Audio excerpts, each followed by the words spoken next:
interested to see what questions come up for our panel, ranging from these artificial sweetener questions to the microbiome to, is sugar as bad for you as cocaine? Well, I'm going to break a cardinal rule of public speaking as a communication studies professor. Because I'm going to speak from my seat. That was the cue for the live stream to rejoin us. And before we start the panel discussion, I want to briefly introduce all of the other panelists who you have not already met. So, Carolyn Bertozzi is the Baker Family Director of the Chem Institute at Stanford University and the winner of the 2022 Nobel Prize in Chemistry. Christ Chapel and the Nobel Conference panel conversation. Olbe Bosma is a senior researcher at the International Institute for Social History and a professor of history at the Free University of Amsterdam.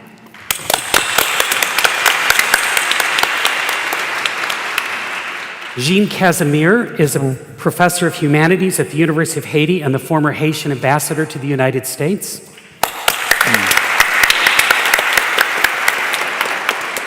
C. Ford Runge is the distinguished McKnight University Professor of Applied Economics and Law at the University of Minnesota.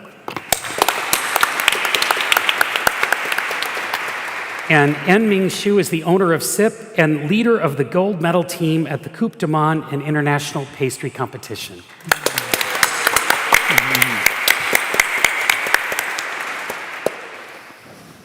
And I'll turn it over to Lisa to moderate our discussion. Right.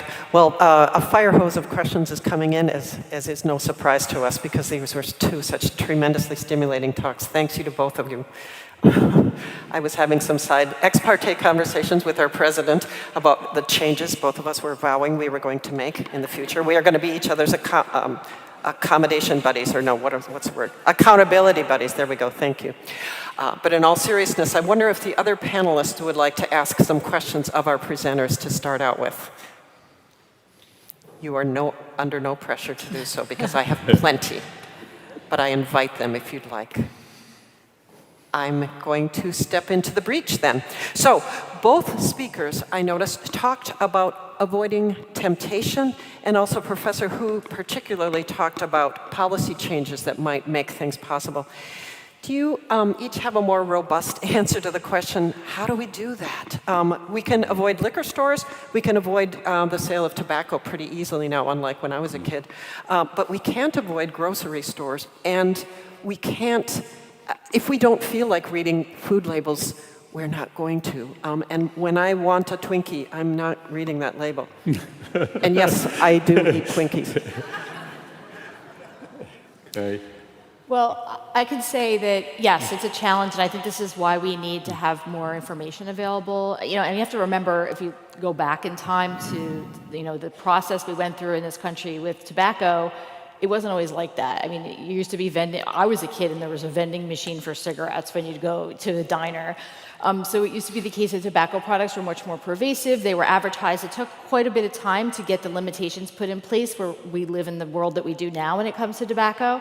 Mm-hmm. But I think when it comes to food, in terms of what we can do now until hopefully some of those changes happen for food, when you go to the grocery store, just hang out in the perimeter. Don't go in the middle aisles. Because all of the processed food is in the middle in those aisles with the dog food and the cleaning supplies.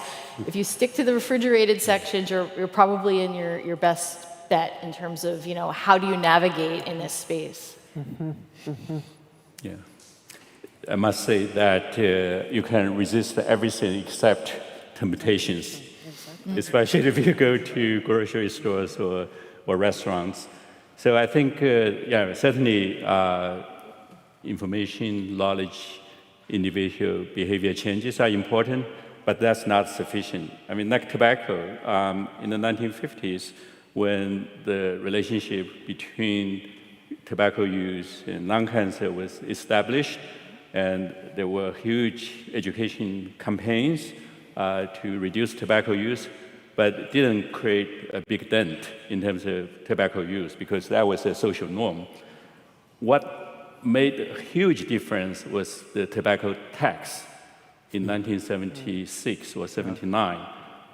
When the tax was dramatically increased, and then you could see immediate drop in cigarette purchase, And another big milestone is the tobacco-free environment. The law was passed, I think, in the 1980s. And then in the 1990s, tobacco advertisement was banned in TVs, newspapers. So the combination of education, public health campaigns, combined with policy strategies, tobacco tax, banning tobacco advertisement, and creating tobacco-free environment, that's get us today. But it took how many years? 40 to 50 years. It's not like within a few years. Of course, sugar is much more complicated than tobacco. We can live without tobacco. I don't think many of us can live a happy life without sugar, right? So we have to borrow some lessons from tobacco, but of course we have to adapt our strategies according to the evidence, the population characteristics, and also, our socio-economical factors. And some of the policies that have already been put in place, I think they are effective, like the soda tax, and then removing vending machines from schools, hospitals, and workplace. And then some other countries, as I mentioned earlier, have very strong policies against marketing of unhealthy foods to children. And then the food labeling, I think, is very useful in the front pack labeling and the warning labels. So you really have to use all the tools that we have at the individual level, at school level, community level, society level, and even globally to change our food system and then change the social norms.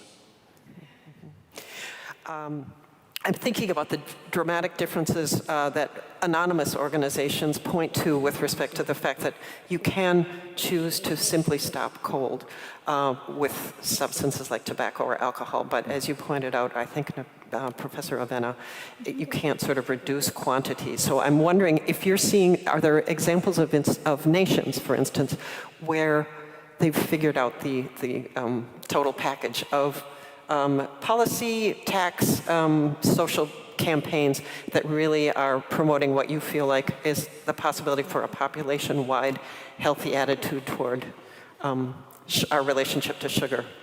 Either of you? Well, I think Professor Avena. It's an important question, but I really think we're sort of building this ship as we fly it when it comes to figuring out how to dismantle the ship, right? We're seeing in other countries that are getting ahead of the problem. I think we've unfortunately been the guinea pig for other countries in the sense that we've shown other countries what can happen if you don't get ahead of this type of food environment in terms of disease states, in terms of costs, and just in terms of decreases in wellness, unhappiness in general. And I think a lot of smaller countries that don't have as much money as us can't support, having 50, 60% of their population be on diabetes medications. And so they're getting ahead of it out of necessity because they don't have the infrastructure to support something like that.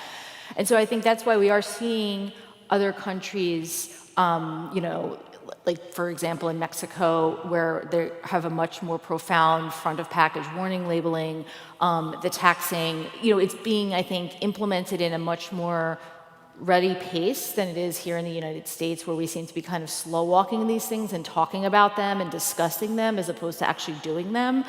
So I applaud these other countries that are getting ahead of their problems, because the problem isn't going to go away, it's just going to get worse. And it's a matter of time before it kind of hits pretty much every country globally.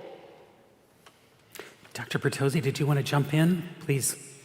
Yeah, so first of all, I really enjoyed both of your presentations. That was really instructive and also a bit alarming, And one question that came to mind is, what are the driving forces that have led to this, bloating of portion sizes?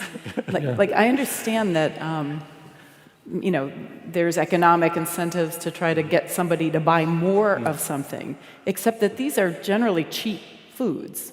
And obviously there's a big profit margin on them, but it's by volume, I suppose.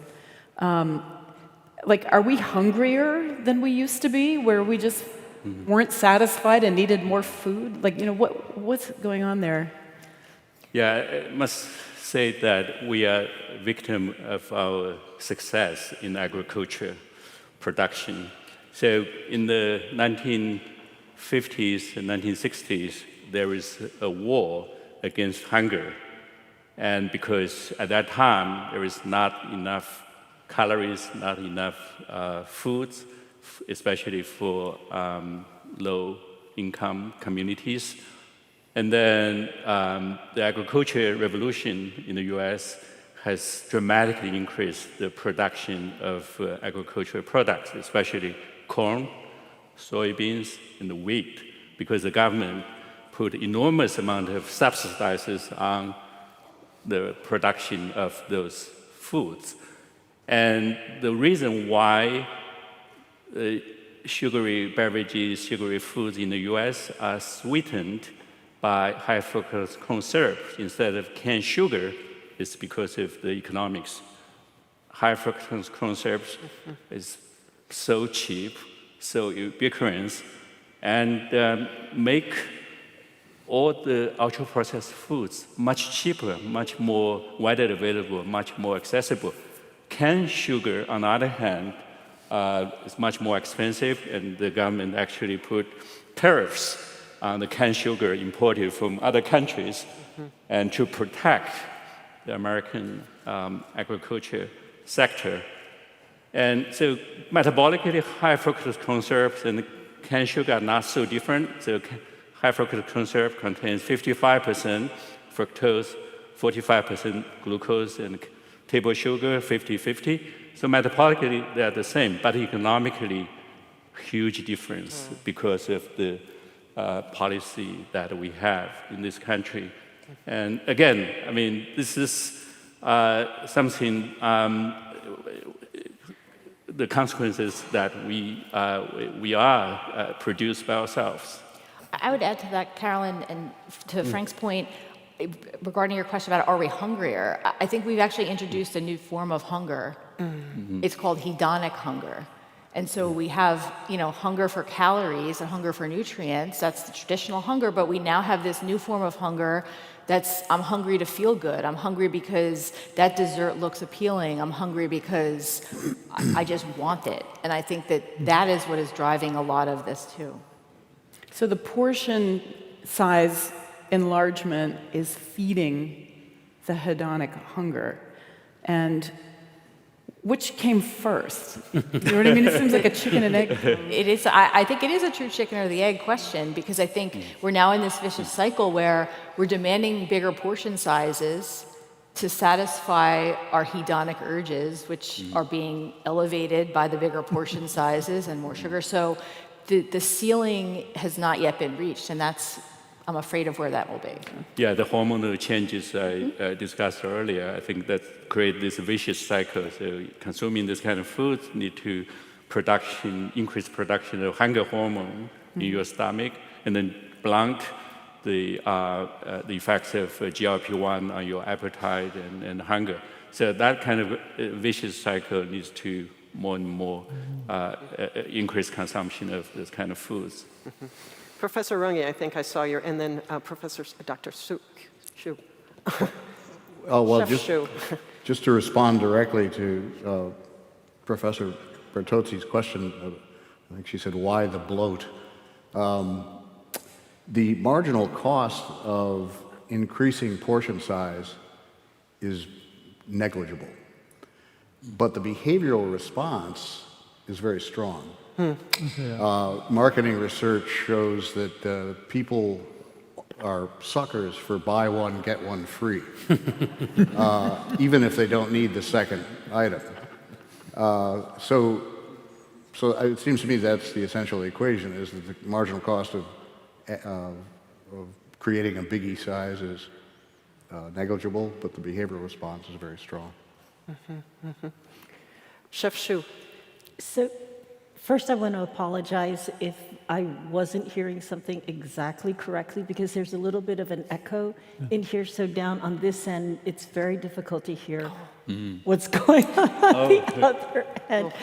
But one thing coming from the kitchen, our perspective has changed over. So I've been in the industry for over 30 years now, and how we were taught back then, and also I'm coming from fine dining, high-end luxury properties, classical training.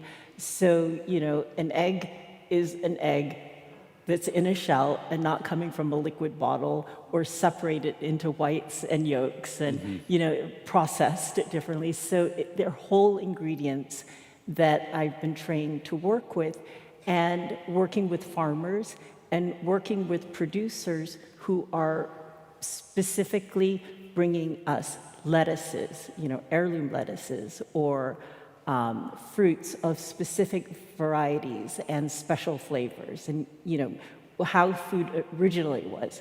But so as we've been working through, we see changes as chefs for what our directives are. So the directive is, your food cost is too high. I remember working in New York City at L'Espanasse restaurant. I can't even imagine what our food cost was, but it was well over 50%. If I was a chef now I live in Las Vegas, I work in Las Vegas. If I went to my F&B team with a report and my food cost was 50%, I'm out the door in a second. I've got to be in the 15, 20. So how do I get there? I have to source industrialized food ingredients that have been manufactured in bulk so cheaply. They are, you know, flour now is not flour like it used to be. It's been processed differently. Even sugar. Core ingredients have changed. And, you know, this is an industry, this is a food service industry issue that we deal with. Responses?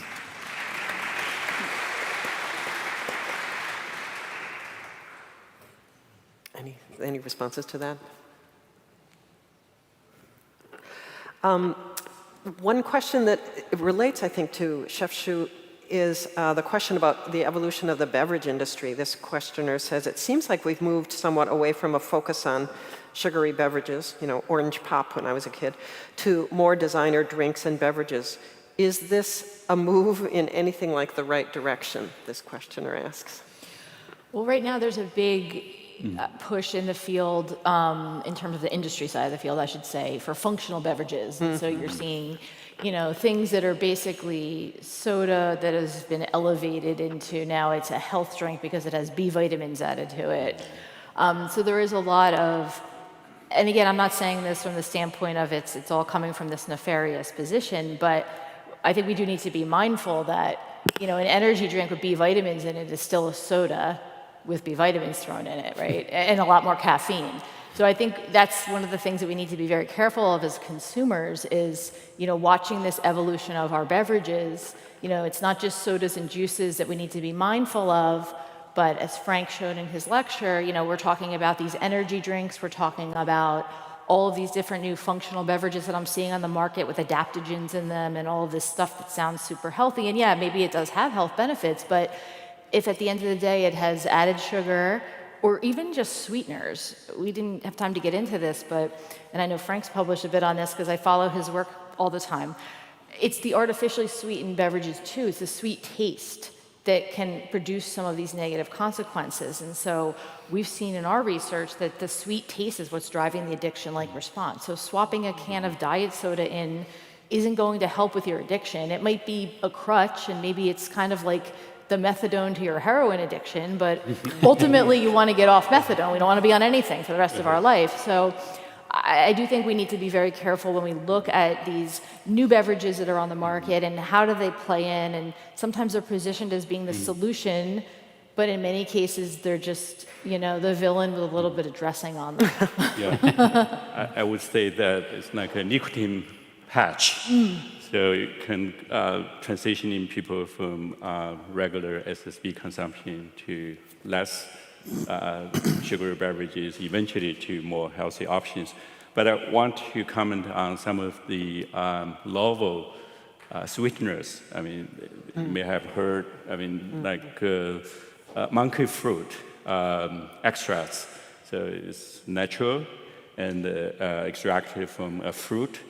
And there is a compound in the fruit which is 200 times sweeter than table sugar. And studies have shown that this kind of sweeteners have more beneficial effects in terms of not just improving your glucose insulin sensitivity, but may reduce your inflammation. But the research is still in the early stage. I think we need more data to show its longer-term benefits. And also, I think one issue is the intolerance. Some people cannot tolerate this kind of novel sweeteners. And another one I think recently has become very popular is allulose. Yes. This is also a natural sweetener. It's a rare sugar in fruit. It's actually a monosaccharide. It's not a sugar alcohol. It's not an artificial sweetener. I think the research is very encouraging at this point in terms as a sugar substitute. It doesn't have this kind of bitter aftertaste like stevia, and also it doesn't create this kind of harmful effects like some of the artificial sweeteners. But again, the research is still in the relatively early stage. If we can identify much safer and healthier sugar substitutes, and which of course should be affordable, should be available to a large segment of the population, then that can help us to reduce overall consumption of added sugar and also reducing consumption of the high intensity artificial sweeteners. But we still have a long way to go.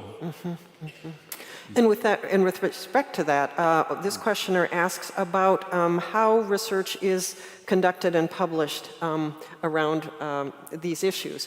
What kinds of support do industry and corporations provide? What sorts does the government provide? And how is that shaping, if you feel like you can answer that question, how is that shaping the research that's actually being produced, especially in this present day?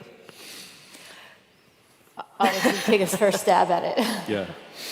Well, I will say yes. There's certainly industry-sponsored research and there's government-sponsored research, and it is the case that as there's less government-sponsored research, that more industry-sponsored research is going to be out there. So I think that's why we just need to be mindful of kind of viewing the source of the funding for many of these studies.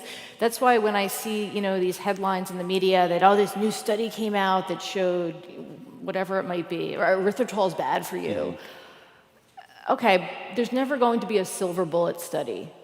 That's not how science works. There has to be layers upon layers of studies that have been replicated and expanded upon, and you build the literature, and that's what you make decisions on, not one study that came out, because you don't know if that study is going to be replicated, A. You don't know if the funders were who you thought they were, and it's just not really how science was meant to be conducted. And so I think that we do need to be mindful of the funding sources, but we also need to be mindful of not basing our health decisions on one single paper that comes out. That also gets into this whole other issue of, the publishing has changed. It's much easier to publish a paper these days than it was 30 years ago. You can pay to publish your research now. So again, that has changed the way in which we value the integrity of studies. At least it's changed the way I value the integrity of studies. So all of these things need to be considered when making decisions. And that's why I like it better when I see a list of 5 papers that supports an argument as opposed to this, one silver bullet study. That's a nice concrete suggestion. Thank you. Yeah, there is a paper published a few years ago analyzing the findings from the studies supported by the industry in terms of SSBs and obesity, and then another batch of studies supported by public funding.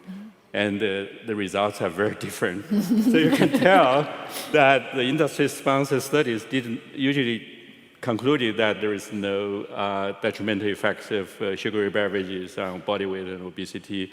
And then public-funded studies tend to conclude a consistent positive association between SSBs and obesity. Fortunately, most of the studies on SSBs have been funded by public funding sources, especially NIH. I mean, almost all our research has been funded by NIH. Unfortunately, many of our grants have been terminated. National Institutes of Health. The past few months. So I think it's really, really important for us to have public funding sources to support nutrition research, because the biases are very, very dangerous for not just to create, confusions in the general public, but also distort the policies and the strategies that can be very important for public health.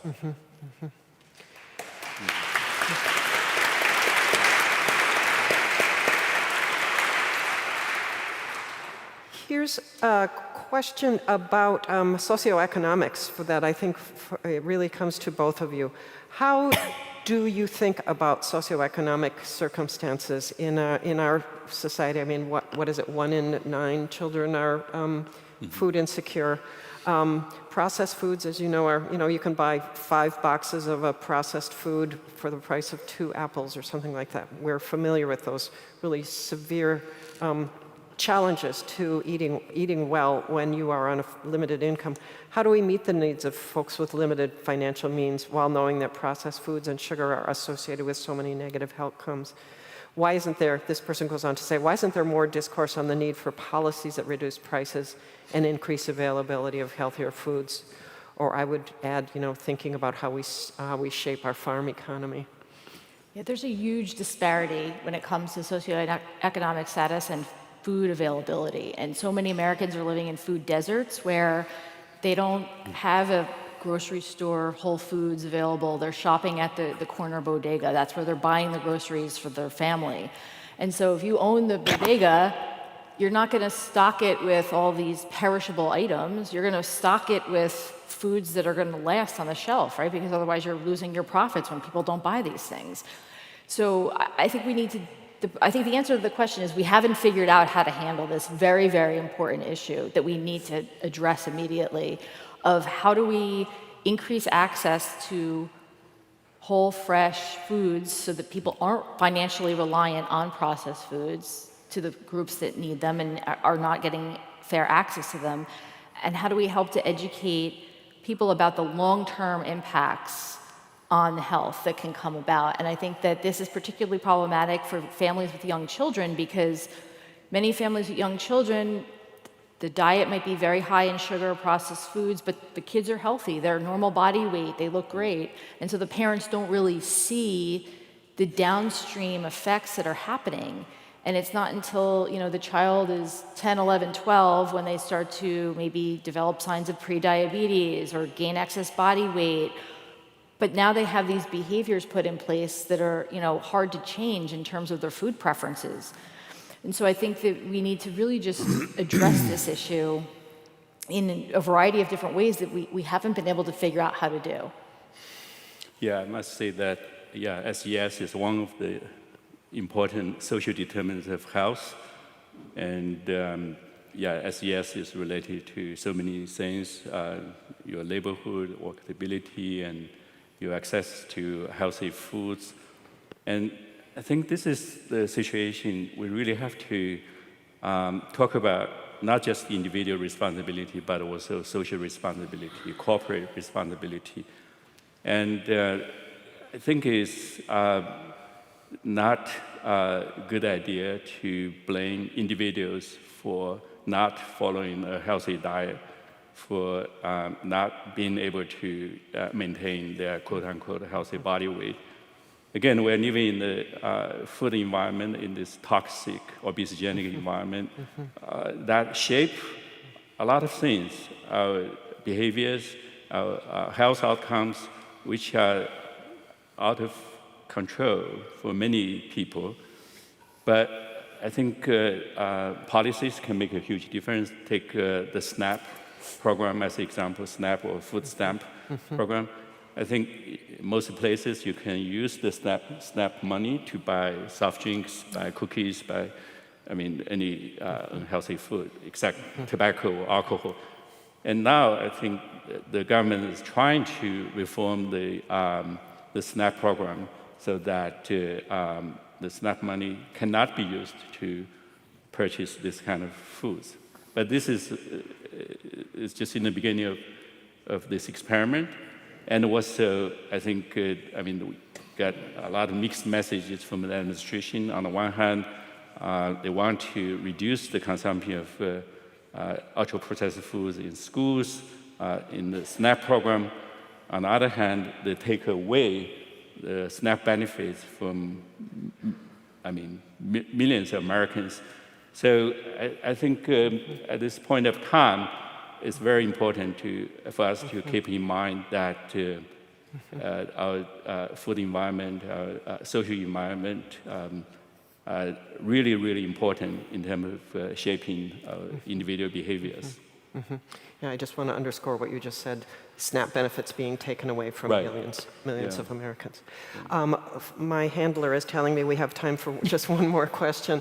And I think given this discussion and your observation about stigmatization, I want to ask a question about the relationship between size and health. There's a movement called Health at Every Size. I follow someone called the Fat Chef on Facebook. And I wonder if you can talk a little bit about the relationship between obesity and diseases of health. Is it correlational? Is it causational? Can you talk at all about that? It's a tiny topic, I know. Yeah, I'm glad that you mentioned this because this is something that I think doesn't come up enough in terms of the discussion. And we're pressed for time when we give presentations. Of course. So we say obesity, we talk about BMI. But again, these things are not a singular proxy of health. And so the concept of BMI, body mass index, that's something that I think is dissolving in society. It's a quick and dirty measure of whether or not someone falls into some categories of whether or not they're obese or not. But we have to understand there's lots of different, components that influence our body shape. And a lot of that is out of our control. And I think we need to consider the fact that, we're interested in promoting health. And so that's why I think when we talk about body weight or obesity, it has to be done within the context of other metabolic parameters like, looking at our cholesterol levels, looking at blood pressure, looking at even, how we're responding to stress. It can't just be this singular number that we base whether or not someone is healthy on. And that's why we need to have, I think, a more holistic approach, because then that allows us to better understand the health at every size argument, which is the fact that, yeah, I could be labeled as obese or overweight, but I'm actually very healthy. I might be healthier than someone who's in that category of being normal weight or underweight. So that's why we need to broaden our perspective of what it means to be healthy and not just base it on weight. Thanks. Yeah, I think the science is very clear that excess adiposity is a major risk factor for many, many health outcomes. So excess adiposity has been associated with dozens of diseases, even I think 12 type of cancers, and dementia, Alzheimer's disease, and so on and so forth. I think that's very solid science, compelling science. So the question is how to communicate this message to the general public. And as Nicole said, body size is one of the parameters that we use to assess body adiposity, but it's not the only measure, it's not the ideal measure, it's still important. And then when we talk about behavior changes, treatment and policies, we have to go beyond just BMI or body size. We have to talk about reducing adiposity for individuals, for for populations. And I think the weight loss, the new weight loss drugs like Ozempic, and I think those are very powerful drugs. They are very effective in the weight loss. One of the mechanisms those drugs work so well is to reduce the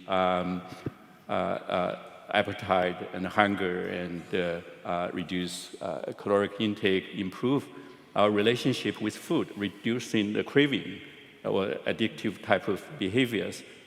So I think those data are really convincing that reducing body adiposity is a very effective way to not just for weight loss, but also for reduced risk of diabetes, cardiovascular disease, even some cancers and dementia. So that's, I think, another layer of evidence to prove excess adiposity need to be reduced at individual level and the population level, but we need to figure out a way to communicate this message to the general public. Thank you. Thank you. Phil. Thank you all very much. I know if you're like me, I've been staring at that donut for 2 hours thinking about lunch, and we are going to give you a lunch break. There are all kinds of options mentioned in your program. I want to remind you that the breakout sessions will begin at 12:30, and most of them are first come, first served basis, so please do take a look. There are food options mentioned on page 20 and 21. There is a plant sale that's happening today in the greenhouse. We're trying to make this a zero-waste campus, and also it's a no-smoking campus, so you'll need to leave campus if you want to have a cigarette. And for those of you that are online, there's a list of special guests that will join Tane and Maggie in the live stream during the breakout sessions. Thanks very much. We'll see you back in this room at 1:45 for our next lecture. Hey, everybody. Welcome back to the studio here for the live stream of Gustavus's Nobel Conference 61, all about sugar this year. My name is Tane Danger. My name is Maggie Girth. We are your co-hosts for this amazing set of 2 days talking all about sugar, and we just got done. We had our first 2 lectures, and then we had our first panel discussion with all of our brilliant scholars up on stage. And I am increasingly hungry. I don't know about you. This is really having a reverse effect on me. Right. So a lot of people right now are probably using this as a lunch break. But I'm going to tell you, don't go anywhere if you can. Or if you're somewhere like watching at work or at school or at home, this is a great watch this while you eat your lunch. Eat a sugar-free lunch and watch us. Yeah, 100% sugar-free lunch, which I think we were just debating. What is that? It's just like a slab of meat, maybe. Maybe. Maybe. We don't even know. There's probably, I don't know. Yeah. The good news is we have a guest who I think is going to be really helpful in trying to unpack, how do you think about the amount of sugar that you end up with in your foods? Because our first guest who's going to join us here in studio is the person who is, in a lot of ways, responsible for how do you feed this entire college campus here at Gustavus Adolphus College. So very excited to welcome for our conversation here, Steve Kellgren. Hi, Steve. Hello, sir. Hi, thank you so much for being here. Do you mind introducing yourself and just? I was trying to explain what you do, but you have a lot of hats. I feel like you kind of wear around here. So how do you like to introduce yourself? Yes, as Steve. Great. Okay. Great. Hi, Steve. No, I've been on campus for quite a few years, and so over that time, more and more things have been sort of added to my plate. Yeah. And but probably the largest and most visible is the dining program and the hospitality that the college provides for guests and friends. So I was sort of saying to Maggie when we were saying you were going to be our first guest, if you are eating at Gustavus, there's some way that is under your purview almost in some ways. Yes, unless you brought it from home. Unless you brought it from home. Fair. So this you've noted, you've been here for quite a while. How is your thinking about some of these things that we are hearing in this conference changed over that time? We're hearing about sort of the dangers of too much sugar. There's analogies to sugar almost like not almost, as an addictive substance. Yeah. I'm just wondering, again, you've been here since I was a student here, which is going back a way. So is that sort of a conversation that's evolved in this time? How have you thought about it? Well, I think definitely it's a conversation that's evolved as we as people learn more. I qualify here, I am not a scientist or an ethicist or a philosopher, but I do deal with feeding people every single day, and in particular, a subset of people, the 18 to 22-year-old college students who live on campus. And so there's lots of nuances that make what I do different than what a local restaurateur would do. The college students are here every day. Mm-hmm. They are not making a choice to be here. They are here every day. They're a choice to go downtown to a fast food place. But we're it. And so are we providing all of the correct tools for our college kids to be successful and also have them enjoy both the company that comes with eating and I don't know, conversation. I'm sure there's some level of balance to work out there, because I think about stories I've read over the years about K-12 schools trying to kind of reevaluate health standards in their lunch programs and running into the problem of it doesn't work to make it so healthy that the kids don't eat it. And I'm curious if you've had any interesting stories of trying to find that balance between what can you put out there that is better food for the kids, but also is something that doesn't mean everybody's going down to McDonald's. Right. Well, I'm glad you asked. We have a kind of a unique situation here on campus with the way that our college students are fed. I think in the earlier talks, they talked about the cafeteria style. Right. That, it's all there, eat what you want. Yeah. In fact, just as clear, they were talking about cafeteria style for rats, I believe, in particular. So just a name that the analogy is just about the offerings of food. Yeah. Right. Yeah. Right. So we also do that. We've got lots of varieties, but we don't determine what it is you're eating for lunch today. So there's limited choices. So some places might be, today is French toast and scrambled eggs for breakfast. We would